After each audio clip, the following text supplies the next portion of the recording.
Hello guys, आप सभी का हमारे चैनल में हार्दिक स्वागत है। आज हम आपके लिए एक शानदार एपिसोड की पूरी कहानी आसान हिंदी में एक्सप्लेन करने जा रहे हैं। कहानी शुरू होती है एक आम से कमरे में, जहां हमारा मुख्य किरदार अपने बाथरूम में जाता है।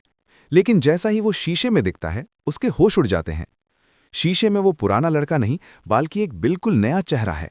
सफ़ेद चमकदार बाल और एक ऐसा लुक जो किसी बड़े घराने के अमीर लड़के की लग रही है। वो समझ नहीं पा रहा कि रातों रात उसकी पूरी पर्सनालिटी कैसे बदल गई। भावुक तनावपूर्ण संगीत। सबसे अजीब बात तो तब होती है जब वो आईने के पास जाता है।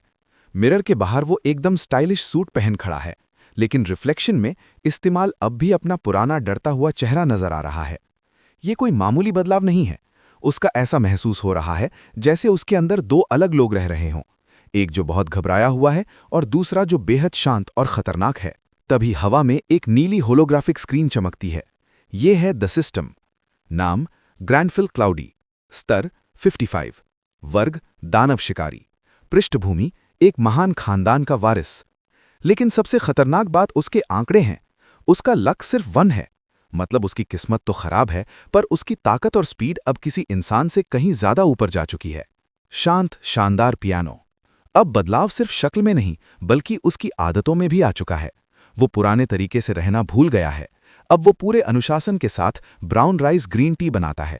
उसका उठना बैठना, यहां तक कि चाय पीने का ढंग भी किसी राजा महाराजा जैसा हो गया है।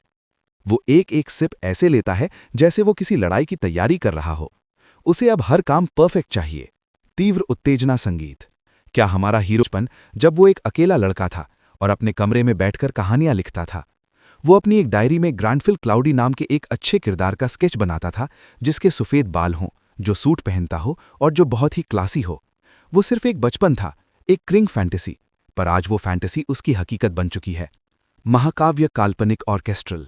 ये सब शुरू हुआ एक गेम से जिसका नाम था क्रॉनिकल्स ऑफ आर्काना। क्या गेम की दुनिया हकीकत से मिल गई है? आसमान में बादल नहीं, बल्कि उड़ते हुए अजीब ड्रैगन नजर आने लगे हैं। दोह्यून ने बचपन में जो शाही दानव शिकारी का किरदार बनाया था, सिस्टम ने उसे वही ताकत और वही हद दे दी है। लेकिन क्या वो ताकत के लिए तैयार है? तीव्र रहस्यमय संगीत। दोह्यून के अंदर अब भी वो पुराना लड़का है जो डरता है, कांपता है और रोना चाहता है। लेकिन आईने के बाहर उसकी नई आंखें बिल्कुल शांत और तेज हैं। जब भी कोई खतरा आता है, उसका शरीर अपने आप एक नोबल की तरह प्रतिक्रिया करता है। उसके हाथ कांपते हैं, पर उसकी तलवार नहीं छूटती। ये लड़ाई सिर्फ राक्षसों से नहीं, बल्कि उसके अपने डर से भी है। डार्क क्लासिकल संगीत। लड़ाई के बीच भी उसकी अभिजात वर्ग आदतें नहीं जाती। वो अब भी उतने ही सलीके से अपनी चाय बनाता है और उसे सिप करता है। लेकिन इस बार उसकी आंखों में एक अजीब चमक है। उसे पता है कि गेम अब खत्म नहीं हुआ है। असली मुश्किल तो अब शुरू होने वाली है। उसने जो डायरी में लिखा था, वो हर एक लफ्ज अब सच होने वाला है। अचानक रुकना, तेज बेस। क्या होगा जब दोह्यून को उन राक्षसों का सामना करना पड़ेगा जिन्होंने खुद अपनी डायरी में डिजाइन किया था? क्या उसका लक 1 उसे मौत के मुंह में ले जाएगा? जानने के लिए देखते रहिए। दोस्तों, अगर आपको ये वीडियो पसंद आएगा तो लाइक करें। क्या आप चाहते हैं कि मैं इसका अगला भाग लाऊं जहां पहली बड़ी लड़ाई दिखेगी? कमेंट में जरूर बताएं। दोस्तों, अगर आपको इस मनहवा का नाम और अगला पार्ट चाहिए तो नेक्स्ट लिखें और चैनल को सब्सक्राइब करना न भूलें।